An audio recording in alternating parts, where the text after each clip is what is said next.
Welcome everyone for the afternoon lunch session. Pre-lunch, we had an amazing session on ADHD and bipolar disorder, talking about the latest research breakthroughs, etc. It's now turned to an equally important area, the role of media. And our next topic is media portrayal in mental illness. The way mental health is shown in films, television, and news deeply shapes public attitudes. And sometimes the media helps, not sometimes, most of the time I can say it helps to spread awareness and compassion, but too often it reinforces myths, stereotypes, or even fear. So in this session, let's explore how media influences the perceptions of mental illness and how storytelling can help in reducing stigma and promoting understanding of mental illness. And our moderator for this session is Dr. Yogesh DDhanjani. Dr. Yogesh is an associate professor at MIT Institute of Mass Media with over 13 years of experience in media education and research. A journalist turned academic, he has worked with the Times of India and Dharma Production and has led impactful initiatives such as community radio campaigns, and social outreach programs.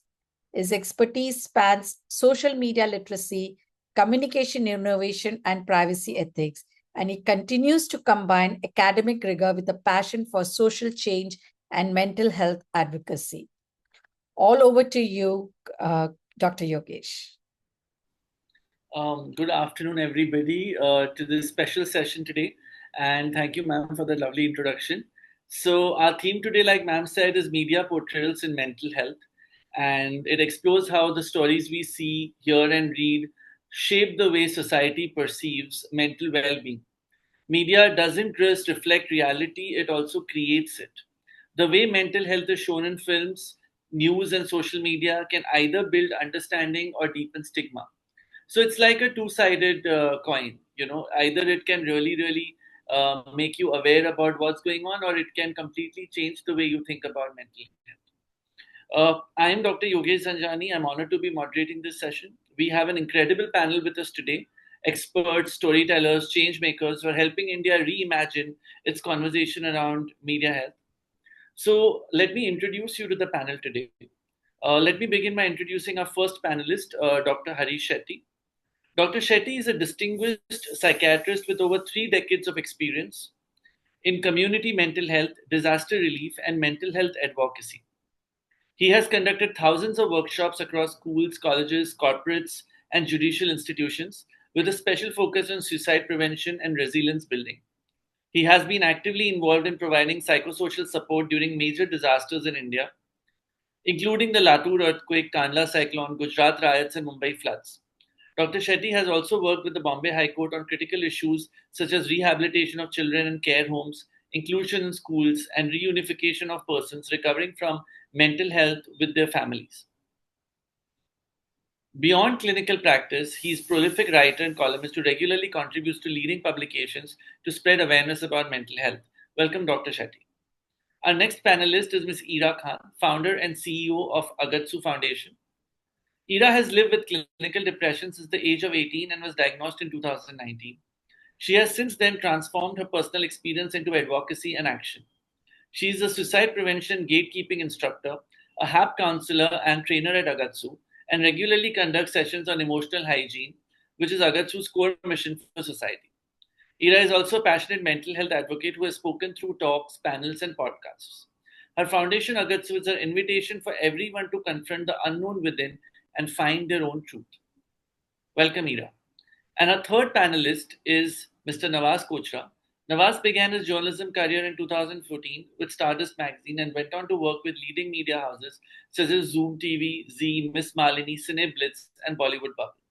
He is currently an anchor and copy editor with Indian Express Screen, where he brings a sharp, empathetic perspective to stories at the intersection of entertainment, culture, and communication. His work continues to challenge stereotypes and encourage nuanced portrayals of mental health in the media. Welcome, Naawaz.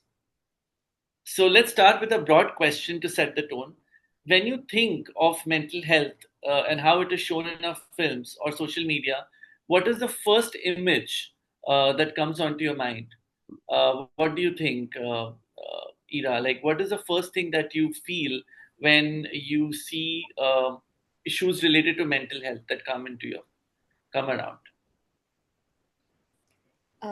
Thank you so much for the introduction. I feel like I missed some part of your question, but you do want Yeah, me to so go repeat first, the right? question. When you think of how mental health is shown in our films, news, or social media, what's the first image or feeling that comes to your mind? Fear.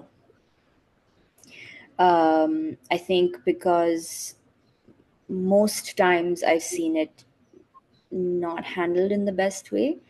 And so every time I hear about a film or something that is based on the subject, I want to see how it is, but I'm always a little fearful about what the portrayal is going to be.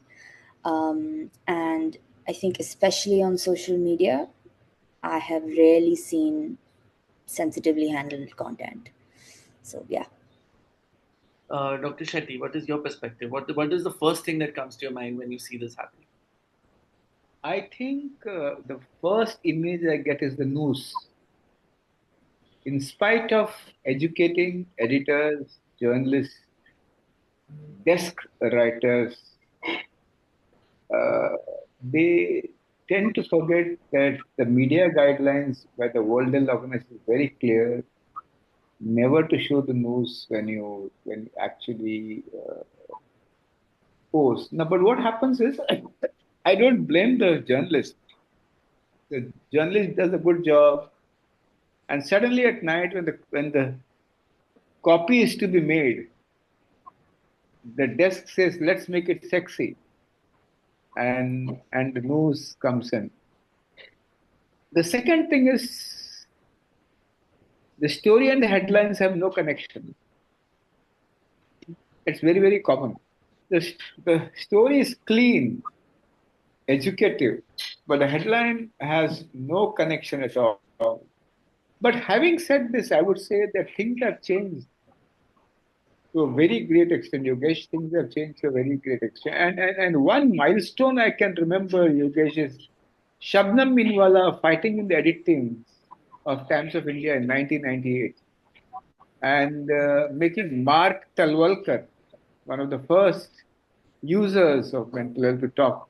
And a 900, 800 word article and a one page on mental health, one full page on mental health. It's still there in my mind. And that was a milestone. Much before that, a lot of psychologists and psychiatrists would write huge articles on mental health.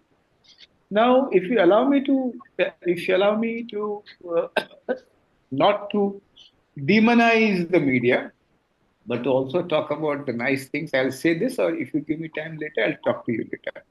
But the No, no, third most important thing is, uh, see, there's a competition. The news editor, the city editor wants stories, left, right, and center, and the girls and the boys run around to get those uh, those those stories. So sometimes the sensationalism overrules sensibility, and then unfortunately, not with a desire. And I don't like journalists putting mics in front of families who have lost people with mental illness, asking them, तुमको अभी कैसे लगता है? आपको अभी कैसे लगता है? I asked them straight, if your family member would have lost somebody, would you put the same mic in front of your own family member? And unless tears drop, they don't leave the mic nor the camera. But again, Yogesh, you gave a lovely articulated introduction of all of us. There's a lot of positives happening. In fact, Anil Singh used 7 days of the mental health week to write 7 articles year after year when he was the resident editor. Dion Bunsha wrote the health file on mental health. He wrote more than 14 health files those days. Dark in print, 300 words. And I cannot forget this contribution of the media. I'm not a media basher, but I look at dispassionately. Malti Iyer continuously writes all the time. Varsha Pathak from Chitralekha wrote innumerable articles on mental health.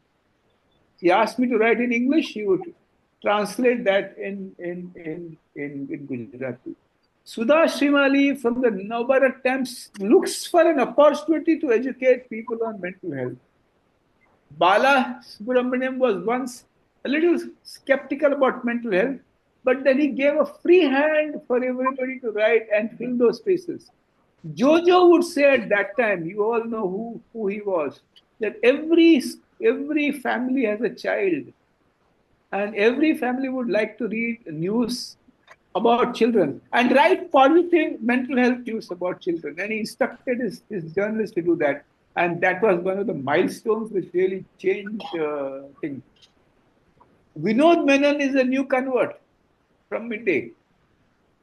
And he looks at mental health dispassionately, and he loves to write. I would say so many, but two milestone movies which changed the face of mental health was Tare Zameen Par, and that was equal to a billion workshops. And that milestone film made by Amir Khan, you might say anything about Amir Khan, but Amir Khan made milestone movies, Tare Zameen Par and Sitare Zameen Par. Nobody had the guts to do that. Nobody felt they would make the films would be a hit.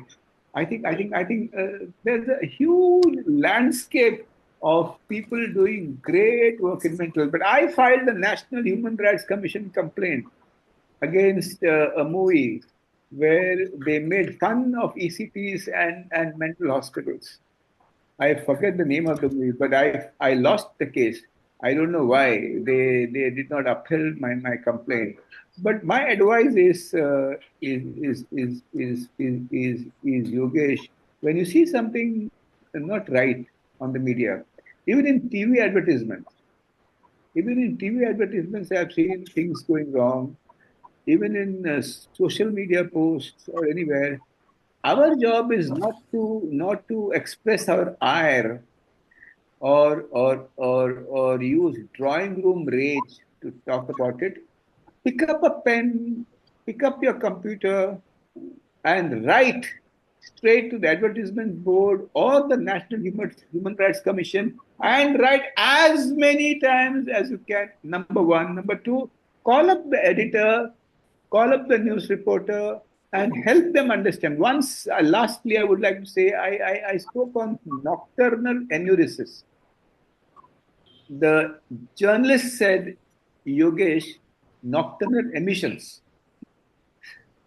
And my field, my friends, they I don't know what they did. They bashed me. They wanted to bash me for a long time, but they found an excuse. But I forgave the journalist because she was writing on mental health for a very long time. That was one omission. It may not be her omission. At the desk, the guy must not have understood enuresis, and he must have written emissions. So let's be also kind, compassionate, and generous to those who assist us and those who are I would not say use media. I would say those who partner with us as media professionals. Thank you for your indulgence, real Yogesh, for allowing me to speak for a long time. We have a lot to speak about. So Naawaz, what do you have to say? What's the first thing that comes into your mind? So honestly, I agree to both the points that Ira made and also Mr. Harish spoke about. And looking at it as a whole, as a country mostly rather than just focusing on the mediums as such, I feel we've gradually opened to the idea of accepting problems related to mental health. First of all, over the last few years, we've gradually, like earlier, if somebody would tell his or her family that I am going through depression, probably they would be termed as ye to pagal hai. Okay, but we've slowly and gradually tried to understand what is the difference between somebody having anxiety issues, somebody having depression and all of that. Having said that, there is this fear always, And social media sometimes, the media coverage to certain issues, and also news that circulates on social media, I think it kind of influences mental health to a great extent. Like, to give an example, a lot of people around me find this funny, but after the unfortunate Air India crash happened, what happened was that there was this fear, because I was seeing so much of update on it on social media, that I personally refrained from sitting on a flight for at least a few weeks. So, that is happening. At the same time, we do not do complete justice when we are projecting mental health in films or web series. We just touch the iceberg and come back.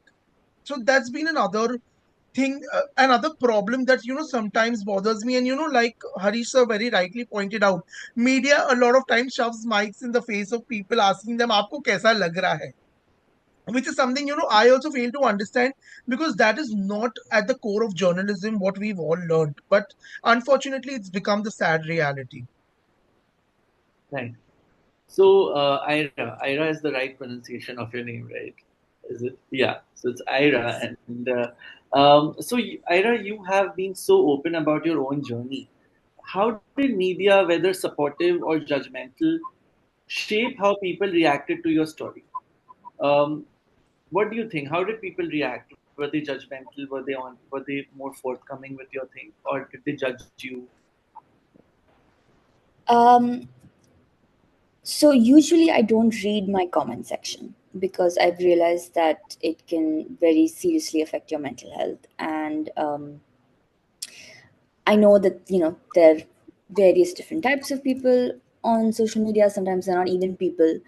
And so I find it helpful to stay away from the comment section. Having said that, when I first came out and spoke about my mental health online, um, I decided that I would go through the comment section. And I think there was a 50-50 split um, between the people who felt like I was asking for attention, um, or also there was this a sense of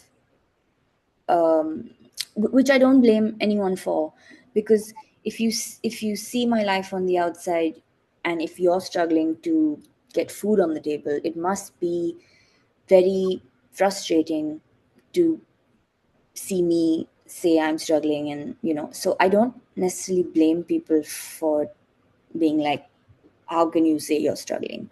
um, so that also happened. Then there were people who were they were coming from a good place, but they didn't necessarily have the understanding. So they would tell me to be happy and smile, and I was like, okay. But they were coming from a space where they were trying to be helpful. I think the media didn't seem to necessarily pass a judgment either way. They just spread the news. Um, I do agree with Dr. Shetty about the headlines, though.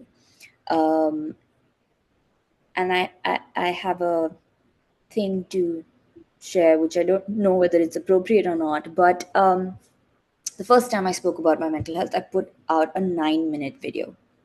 Now, 9 minutes is a long video for people to watch on Instagram, right? Nobody watches a 9-minute video. I was talking about my mental health, and in that conversation, I mentioned my sexual abuse that happened when I was a child. But that happens at the later mark in the 9-minute video. It took 3 days for the news outlets to pick that up because nobody actually watched the whole video. And so for the first 3 days, there was a lot of conversation about my depression. There were various different people commenting on it on different platforms. Now, I'm not on Twitter, so I don't know.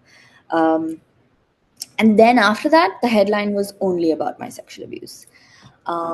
So I think, like Dr. Shetty said, everyone's trying to get attention. Like, everyone's trying to get you to read their article. And so then they try and put the most sensational headline that they can. And I think it's a mix. but they definitely share it. They share all of it. So in that sense, they are trying to spread whatever news you give them to as many people. I do wish that they would write different articles though, because what happens is one person writes an article and then everybody just copy pastes the same article. But yeah, That's I hope I very, answered your question. that's very real and honest. And I think a lot of people watching this will also relate. Um, Ira, do you think we still romanticize mental health struggles in media? Do we romanticize it, and especially amongst young audiences? Yeah, I think we do, but I don't think we do it because we mean to romanticize it. I think we do it because we don't necessarily understand it. And if your understanding of the subject is limited, then it's likely that you would either villainize it or romanticize it. And I have to say that like severe mental illnesses are not easy to confront. It's not easy to hear about what someone is really going through, spend time understanding their experience. It's not a pleasant narration. So it's not, you don't necessarily want to understand it unless you have to. So unless the person is in your family or you're experiencing it, it's a difficult thing to digest. And so while the amount of awareness has increased a lot, and I'm much younger, so initially I was like, why are we talking about this in such an insensitive manner? And then I spoke to various people who are like, yes, but the change that has happened over the past few decades, from it not being something that was allowed to be talked about at all to now at least people talking about it, people not feeling like they'll get shunned from society for the rest of their lives. And being able to come up and talk about it is a big thing in and of itself. And we sort of swung to the other side of the spectrum, and now we need to come back. And it is, it is dangerous, I would say, when you romanticize mental illness. So I guess now that's the battle we will now fight. Right. Okay. So my next question was to Dr. Harish Shetty, but I think he's gone somewhere, so I will come to Naawaz. So Naawaz, you've been a journalist, right? And you have worked, you know about the entertainment and celebrity culture. How do you make sure mental health stories are handled with empathy? So, on an individual level, we always, like, at least I always make sure that utmost sensitivity is there when covering. First of all, we, like, as a personal duty, what I do is I check with the person before the camera starts rolling that, are you okay talking about this?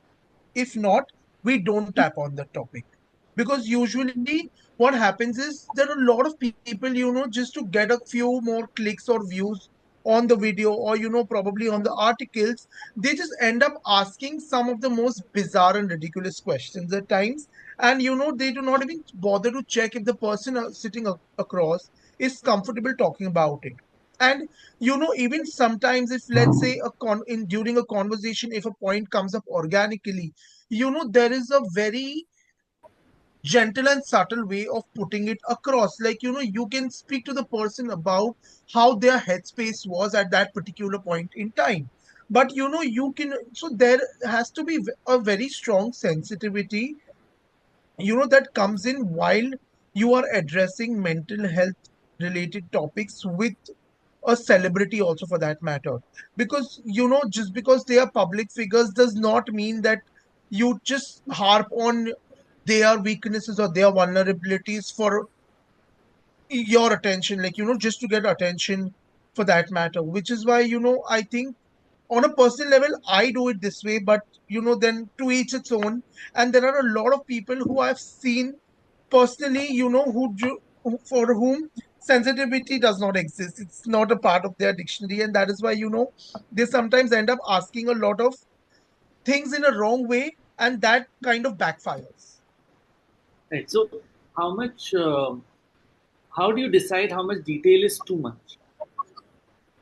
So that only depends on after the person is spoken, what needs to go out and what doesn't. And that is something, it purely depends from people to people and the kind of content. And as a personal, like on a personal level, the idea is always to share information which is going to make others aware.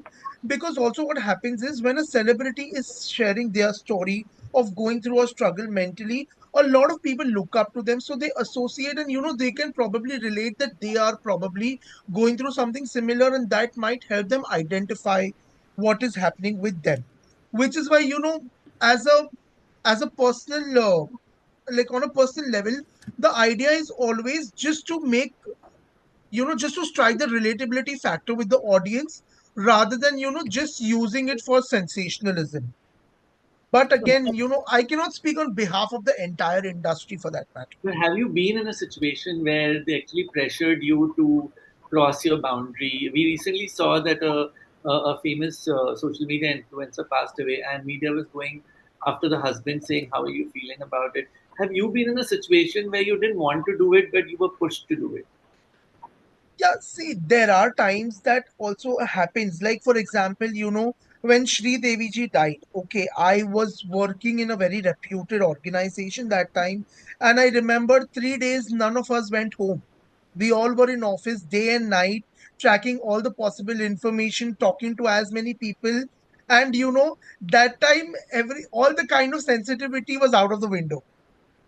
So there have been situations like this where we have, like, literally, recently when a famous TV celebrity passed away, you know uh, there were times where we are expected to call up their friends and speak to them, or reach out to the family just to get a confirmation. But again, that sometimes, that conflict happens because you cannot just push out news without validating the information also. So Right. that conflict always comes in. All right. Thank you. Dr. Shetty, you've spoken about how media can both heal and harm at the same time. What's one common mistake you see in how movies or shows depict mental illness? Because as a psychiatrist, you would know what a mental illness is. We have seen how multiple personality disorder has been misused. We have seen how electric shocks are used in movies. I mean, how do you think, what's that one mistake that happens in mental disorder and how they're represented? Your mic. Say not only films but all media. When a famous actress passed away, Nafisa Joseph, and the way the media went berserk, there were so many copycat suicides. So many, I mean, they just could not stop it. When Dhananjay Chatterjee was hanged for a rape in Bengal, they wrote about who was the hangman, what was the strength of the rope, what was the length of the rope, and there were many copycat suicides. Copycat suicides are those where somebody who's on the edge crosses over. And that is one of the most painful moments for Dr. Harish Shetty.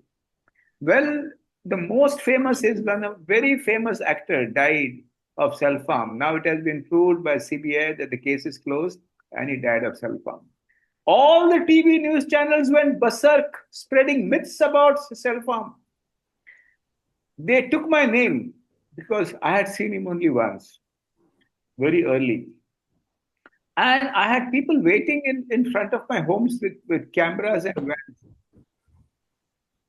And that was one of the worst cases of misuse of mental health recently. They spoke about so many myths, they spread so many myths, all channels. Nobody is an exception. And when the CBI asked me to come, and they showed me all the papers at that time, everybody's papers, it was very clear what happened. And just because there was an election in Bihar, they played it up. Not right at all. It's a crime against humanity. It's a crime against humanity. That was one. But let me share the positive side, because I'm not a sensationalist journalist. Maria Abraham, the late Maria Abraham from the Week magazine, came up with a booklet on depression with the Week we copy. And these are silent contributions of journalists, which could have had an intangible impact on people across time. And yet I see that now, thanks to a lot of advocacy, a lot of filmmakers take advice from psychiatrists and psychologists. There was a channel where kids were supposed to win, and they asked me to be a consultant. I said, and they wanted to record me as what do I think, and making that also, since I refused completely. But when I met the parents of those kids, I found something they were all angry when they lost. They wanted the kids to be their trophies. They were the worst mental health myth spreaders than others. So now what is happening is a lot of consultants are hired to give it the right shape and the right thing. So things are changing. But I would like to share something very important. My first cousin has died of self-harm. My family is full of bipolar disorder.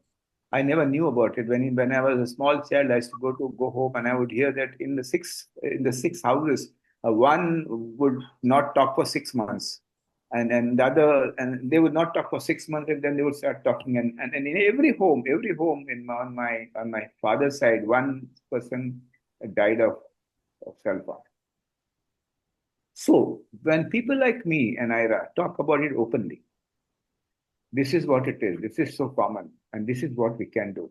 That is one of the most, and without sensationalizing it, without exaggerating it, without lying, and being circumspect and reasonable to decide what is it that we should disclose and what is it that we should not. How he died, how she died, what did she use, what happened. I think that is something all professionals should do. Lastly, when Jessica Lal died of a gunshot, you all remember, I think you would all be much younger than what you were. Jessica Lal's sister was hounded by the media till the time she started crying. And then the anchor would feel, I've achieved. I think that is something we need to stop completely. But I think Dear Zindagi, etc. Though, see, it's like this, Yogesh, Naawaz, and Ira. Films have an artistic license to exaggerate to a point so that the impact is made. You can't make a dry presentation of a mental illness. And that fine line of demarcation between an artistic license and what could actually harm. Filmmakers are now actually looking at it. But the C-grade films, they continue, but their impact is very, very small. So I would completely ignore it. But having said that, I would say the milestone on spreading myths on mental health was during the death of this great actor who passed away due to self-harm, according to the CBI. And again, a positive thing. Look at Abhiman. How many of you have seen Abhiman? You guys only watch English movies. Abhiman shows the true depiction of postpartum depression by Jaya Bhaduri, and it is so educative. And let me really, really confess. I use a lot of Hindi movie clippings to educate people on mental health. And there are many. There's a song which says it's all depression. Before psychiatrists wrote what is depression, Hindi movies made a song. Na koi umang hai, na koi tarang hai, ye zindagi hai kya? I mean, let us give that credit to Hindi movies to really intuitively show mental health in its right perspective. And professionals are not bright and not very creative. A small clipping provokes a discussion. The last sentence is the clipping of Anupam Kher, Ranbir Kapoor, and that lady when Ranbir Kapoor fails in his exam, and his mother says, "तुम अभी fail हुए?" So he says, "क्या? तो क्या? आपने तो कभी school गया ही नहीं." And his father comes and says, "Apologize." And that entire scene, put it across people and ask them how they feel and how they feel for whom. So I would say, in spite of all the wrong things in the media, pick up all the right things. Vastav, post-traumatic stress disorder, first murder he does, Mr. Sanjay Dutt. And he says, he's scared, absolutely scared. And the protagonist says, have alcohol, your fear would go down. Every illness has been depicted by movies. And Jack Nicholson in OCD, can you ever beat that? Can you ever beat Jack Nicholson in OCD? So I would say that we should all fight. We are all mental health missionaries. We should not sit down in the drawing room and say, "ये क्यों किया? उसने ऐसा क्यों किया?" लिखो, PIL file करो, roko, but at the same time, look at all the great things and see that it is used to educate people about mental health and mental illness. Thank you so much, Dr. Harish, for those insights. Next question is for Ira. In today's, through Agatsu, you focus on emotional hygiene. So can you tell us what does this mean and how media can play a role in normalizing the term emotional hygiene? So emotional hygiene was the best way I could articulate what I was trying to say. And it was basically that we are taught personal hygiene and we're taught how to take care of ourselves from a very young age. Kids know that they have to brush their teeth and wash their hands and all of those things. And our life expectancy went up by decades when we started washing our hands. So I'm not saying it will eradicate disease, but it changes the much lower, like we can prevent a lot if we take care of the basics. And so the idea is that psychologists and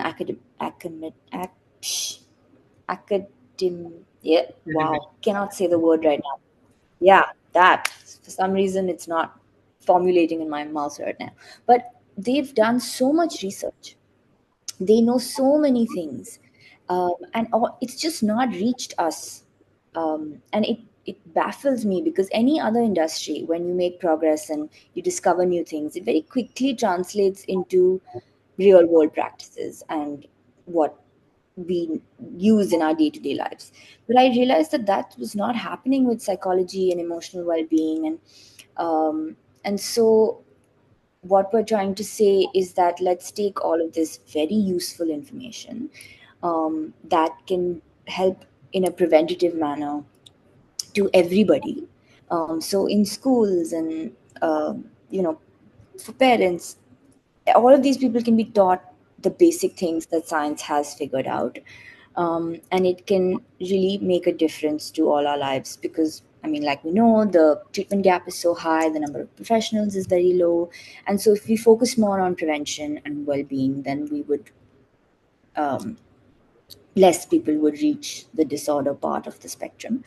And I think media, with everything, can play such a big role, right? Because you have cartoons. Children grow up watching cartoons, so you can really inculcate all of these learnings and teachings into their entertainment as well, to teach them many things that'll throughout, because it's not like I tell you once and it's done, right? All of these things, to make behavioral change, you need multiple touch points. And when you tell a story emotionally, it stays with you far longer. I don't have to logically convince you to do it. You emotionally, it gives you emotional insight without necessarily giving you intellectual insight, which actually works. And I think films are not using it enough. I think long form media like films and TV shows are not using it enough, and I feel like more is being spread through social media and like reels, which is slightly more harmful because it's very difficult to put it in a reel, and to try and convey those things in shorter forms.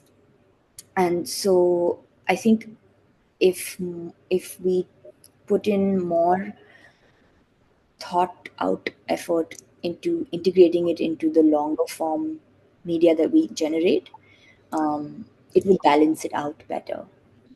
And like Dr. Shetty said, there's so many films, and there's so many opportunities within films to be able to educate people and just make them feel, teach them on an emotional level and not necessarily on an intellectual one. Right. So I think emotional hygiene is something that is important as even something that could be picked up in curriculums at school and taught from a younger age. Interestingly, me and Nawaz, we both done this program called Mass Media, and there was a time when we had introduction to psychology, and when the program got revamped, the subject was actually taken out of the syllabus, and I was shocked. Today, when I'm a professor of mass media, I have enrolled for a master's in psychology program. I'm giving exams. I finished my clinical internship with a psychologist. This is after accomplishing a PhD, accomplishing already all my programs. At this age, I'm actually sitting with others and writing exams, diagnosing, reading the DSM for manual, and trying to see the differences between various disorders.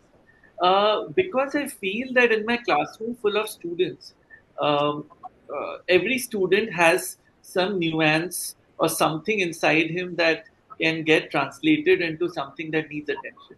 Kink, some kink. It's a Some kink, you mean to say?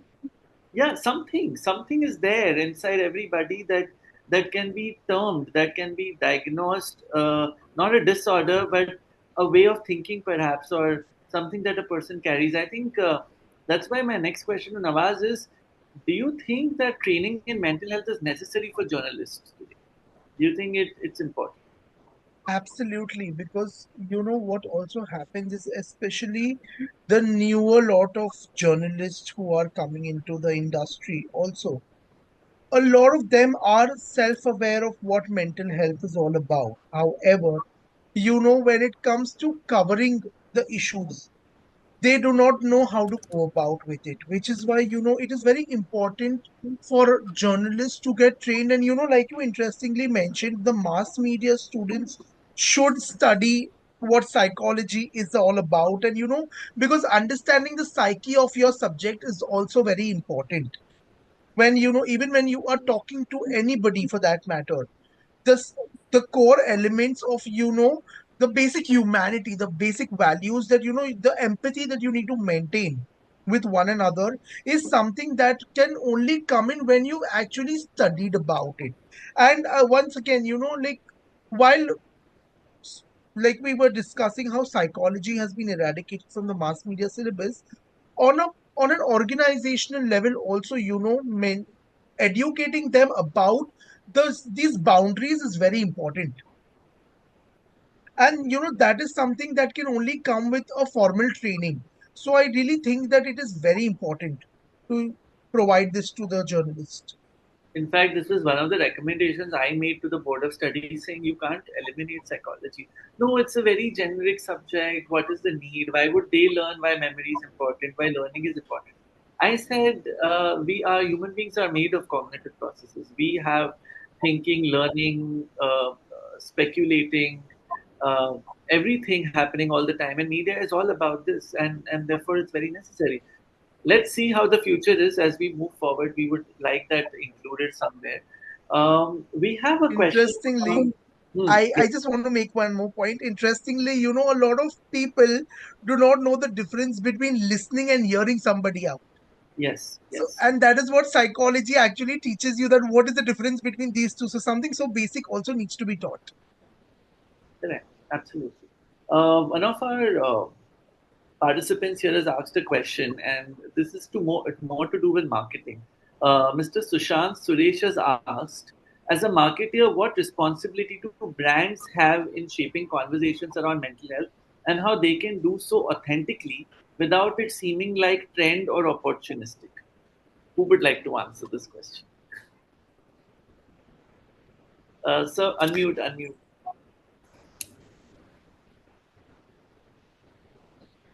There's a strong temptation to sell, and there's a strong temptation to use children to sell. And you have a marketing guy, an ad guy, and a CEO who sits and approves the ad.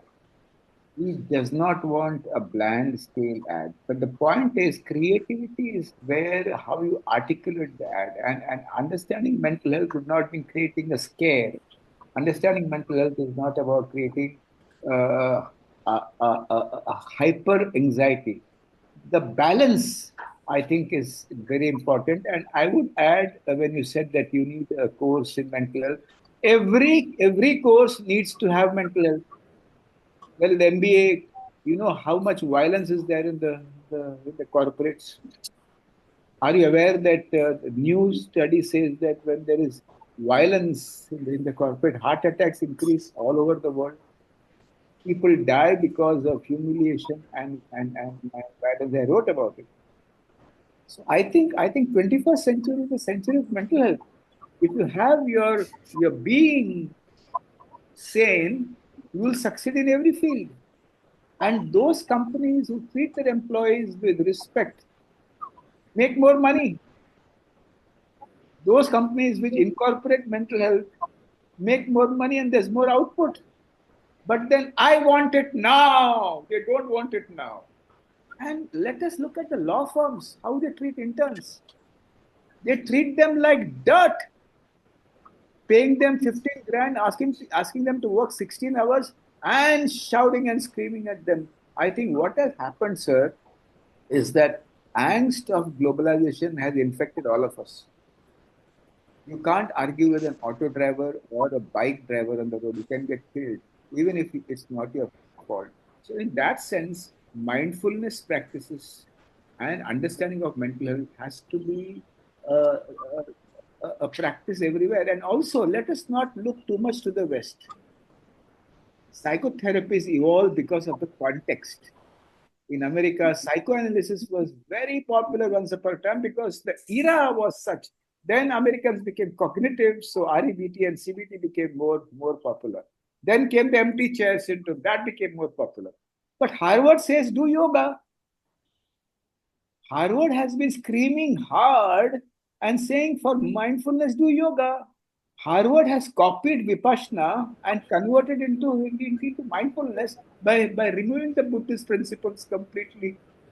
Anicca, anicca, anicca, impermanence, impermanence, impermanence, anitya, anitya, anitya, as you all know, impermanence. So even courses of psychology are biased. I'll explain to you in 1 minute. Manoj Parikar, the ex-CM of Goa, asked me that I want to appoint psychologists in all my schools. I'll pay for it. Will you interview them? I went to interview them. Nobody knew who was Patanjali. Nobody knew who was Patanjali. They knew little about yoga. I interviewed the psychologists from my own schools. In the courses of psychology, there's a huge bias. So Mark Twain said, the East is East and the West is West, and never the twain shall meet. No, East and West needs to meet. East and West needs to come together and understand. I'll give you one example, which you should read about. Tibetan refugees, after facing all the trauma, never had PTSD, never had depression, never had anxiety because of their lifestyle. It's a great research, not by Indians, but by Harvard. Read about it. So the point is, there's a lot of wealth of wisdom on the East, and even if you want to start a course or whatever, don't rely only on therapies. There can be as many therapies as people. Look at East, look at West, blend it and get the best out of it. So advertisements, they exploit children. They sell false myths. Height badega. All that rubbish. Face will become white. All that rubbish. And they have a line. You can complain to the advertising board. They do nothing. The best thing is to go to the court, file a PIL. have lawyers with you. They are much better guys than others. I have filed many PILs, 3 are on the way. That's wonderful. 3 are on The the way. most abused tool. So when it's filed for the right reasons, also it gets delayed. No, but so I'll tell you my examples. Sorry, I'll take half a minute. Children were segregated in schools based on marks. 90% A division, 80% B division. I stopped it in Maharashtra. There was only one center to identify learning disabilities. I stopped it. Every district has a center now. Third is every mental hospital believes that if you're admitted in mental hospital, you have to stay there for life. I filed the PIL which ended in March, and many of them have gone home. And the fourth PIL now is learning disabilities are never identified in India. The numbers are so small. We talk about we are the fourth biggest economy, but we do not take care of our children. Unless you rock, unless you shake, nothing will happen. I think all of us should understand that drawing room ire and drawing room rage needs to be converted into action.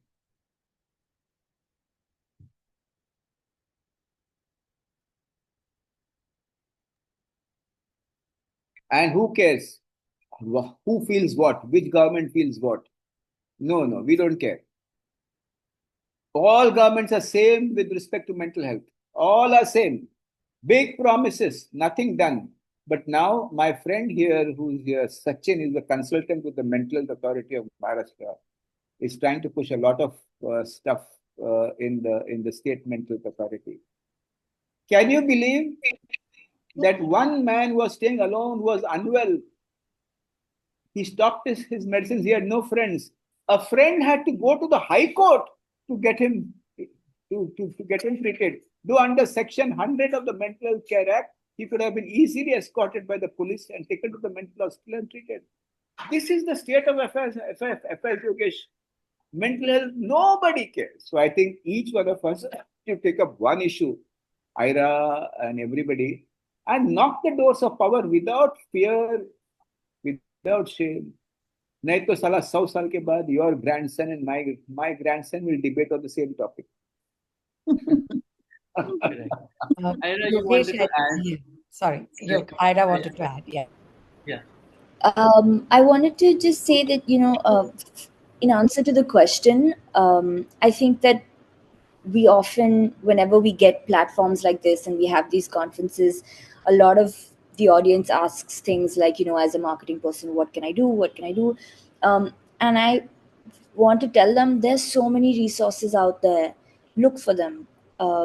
Organizations like FAVMI, NAMI, Banyan, Sangat, Samaritans, they've all put out things that you can follow as checklists, as all of these things to show you how you can make appropriate content, how you can make ads that are being sensitive to the subject that you're talking about. And then it's your intent. So as a marketing person, if you want to spread the message, if as a brand you want to spread the message, you want to make sure you don't come off as a gimmick, then have the correct intention where you put spreading the message above your sales. But obviously you're a brand, you have to make money, right? So you are trying to sell something. So that's okay. That's not necessarily a bad thing.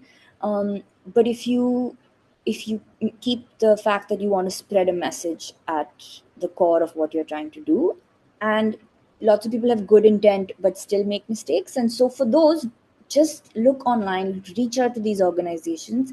They've created frameworks that will help you know how to make an ethical ad, how to make an ethical marketing campaign, where you can talk about various different aspects of mental health, whichever one resonates with you, while still having a marketing campaign. So just look them up. We won't be able to tell you all the guidelines on this call, but they're there. You can find them, and you can fully, as a brand, as a company, incorporate these things in a mindful, sensitive, authentic manner.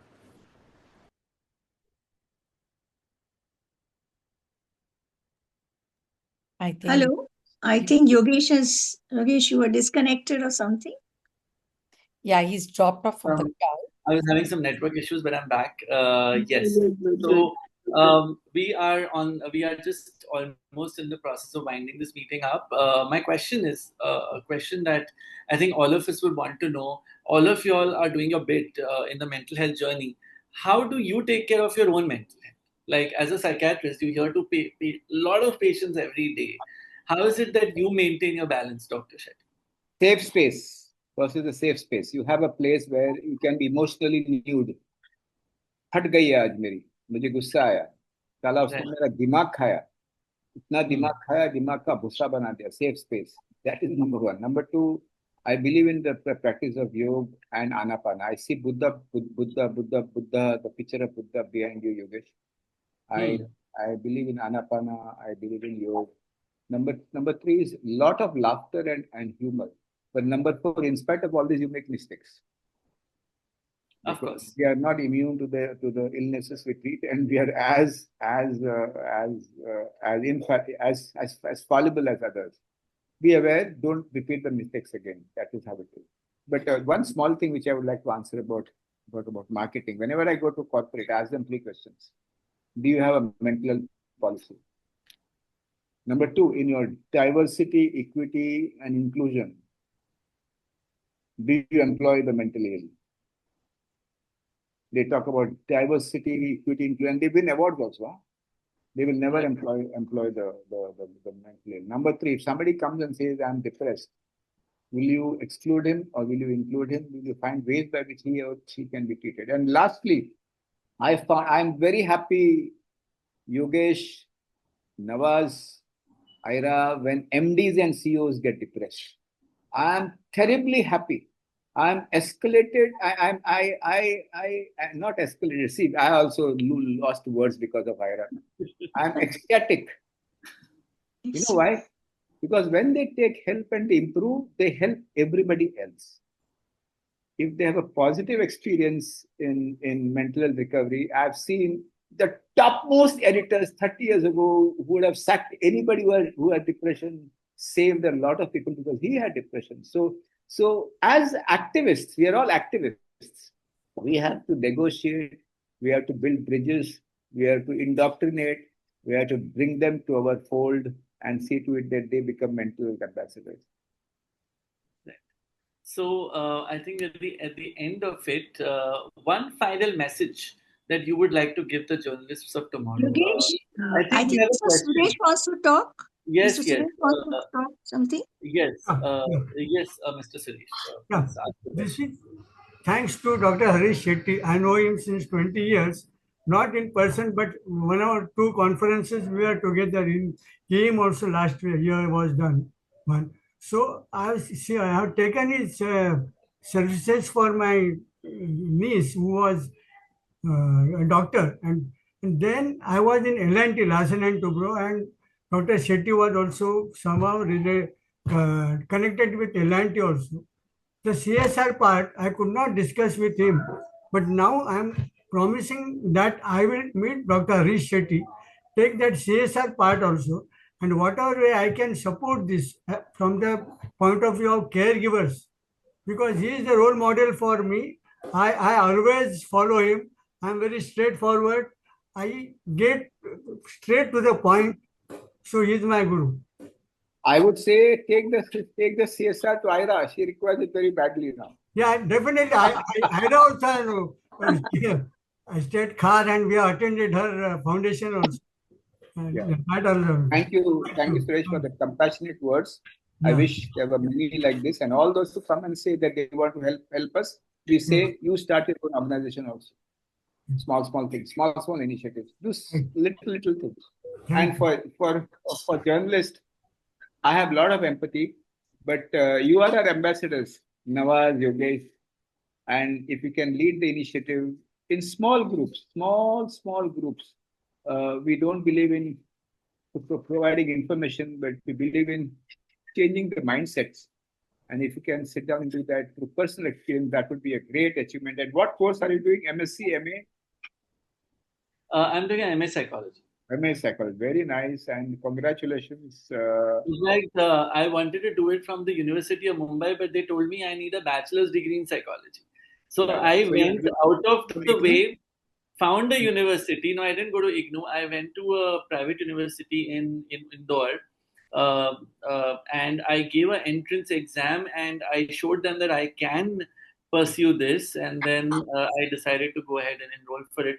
First semester is already over. Internship, I just did a 2 So months you learned internship. about fraud? Huh? Sigmund Which Freud. one? Sigmund Freud, of course. Sigmund Freud, and there are many other uh, other uh, other psychiatrists to learn from, You especially in should the developmental aspects of it. lead the movement of mental health among your brethren. Yeah.